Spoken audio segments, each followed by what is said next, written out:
2008年，44岁的内蒙古牧羊人徐永贵因为一时心软救下2只小狼。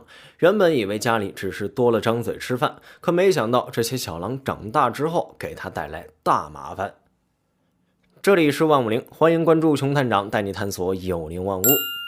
离开草原多年的徐永贵，这天回乡收羊绒时，听到牧民说，在附近白音高勒和查干闹尔交界处有一处狼窝。大狼已经死了，窝里2只小狼还有一口气。徐永贵生在草原，从小就上山牧羊，跟狼打了几十年的交道。他知道，由于草原退化，野狼觅食变得十分艰难，加之不法分子的偷猎，内蒙古草原狼的数量越来越少了。得知了小狼的消息，徐永贵放下了手头的活，急忙找到狼窝，果然见到了2只快要死的小狼。他没有犹豫，一手拎一个抱回了家。2只小狼到了徐永贵家里后，很快展示出了狼的野性，不仅吃得多，还在家里到处乱拉乱撒，将整个屋子弄得臭气熏天。徐永贵的妻子对此意见很大。小狼长大一些之后，邻居们也开始来询问徐永贵家里究竟是养了狼还是狗，为什么总是在半夜时分传来狼崽的嚎叫声。虽然徐永贵每次都能搪塞过去，但妻子的反对、邻居的询问早已让他倍感压力。他慢慢意识到，人类的城市根本无法容下2只狼。于是徐永贵开始计划带着小狼回草原。原本想着将它们放生，但这些小狼太小了，没有母狼保护，它们在野外根本活不下去，更可能会被其他牧民活活打死。徐永贵想了很久，终于想起牧区还有一个废旧的人民公社，方圆5公里基本没什么人。之前自己的姐姐和姐夫曾在这里养过盒子，如今正好可以用来养狼。就这样，徐永贵带着2只狼崽来到牧区，当上了狼爸爸。他试着给小狼崽喝牛奶，但狼崽的肠胃无法消化，喂奶以后又吐又拉，让徐永贵很是头疼。之后，徐永贵又牵来一条刚下过崽的大狗，希望这位狗妈妈能为小狼们提供奶水，但还是没成功。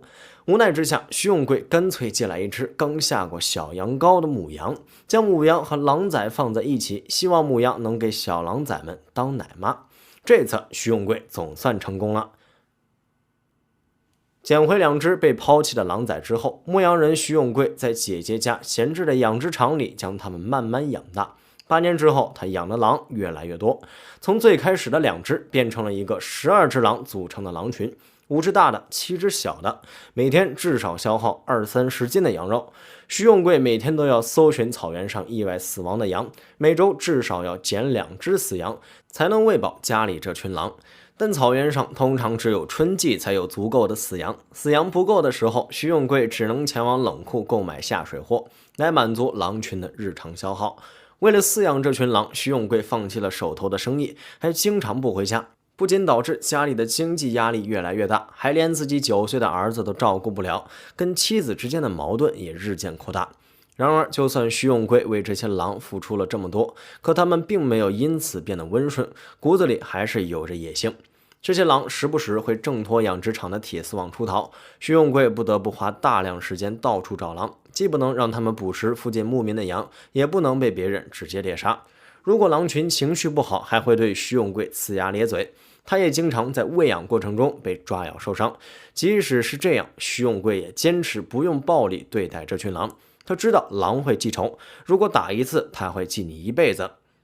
徐永贵喜欢跟人谈论这群狼，他认为狼很聪明，狼群内部有着森严的等级制度，放养它们时常常看见狼群为争夺领导权而发生激烈打斗。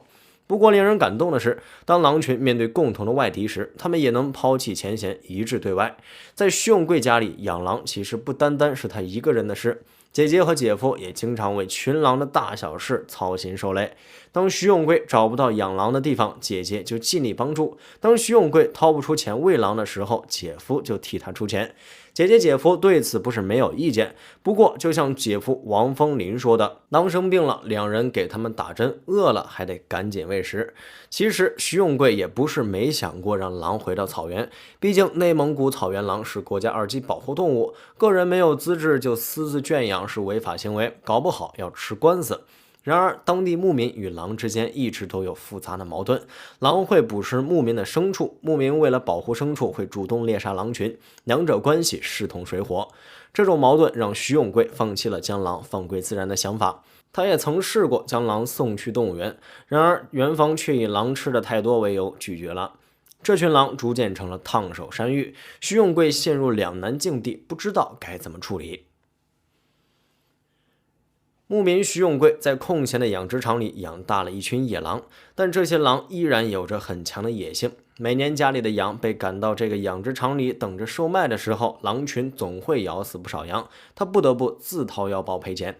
如今又到了每年卖羊的时候，这一年姐夫给徐永贵下了最后通牒，要他今年必须把养殖场里的狼送走。以前为了不让狼群逃出笼子咬羊，徐永贵用了很多方法，但这些狼实在太聪明了。为了防止狼趁着喂食的时候跟着人从门钻出去，徐永贵的姐姐甚至架了梯子。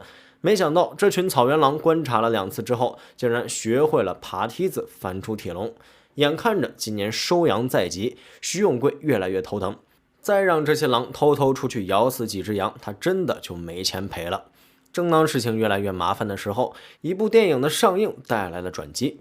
2016年，电影《狼图腾》的热播，让乌拉盖草原成为了旅游胜地。徐永贵家所在的阿巴嘎奇决定在当地选址兴建一个野生动物保护站，尤其会重点保护草原狼。草原狼在草原生态系统中非常重要，它们捕食草原上的食草动物，限制这些猎物的数量不会泛滥，进而维持生态系统的多样性和生态平衡。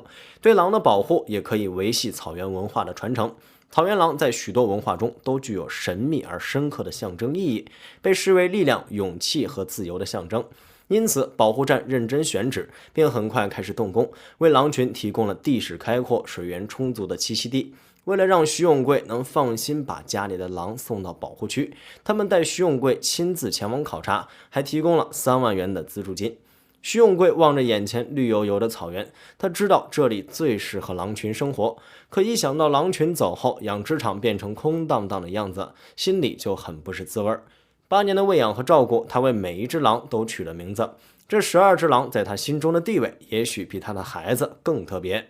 但徐永贵也明白，这些狼终究不是家养的宠物，对他们来说，草原才是真正的家园，那片广袤的土地才是他们真正属于的地方。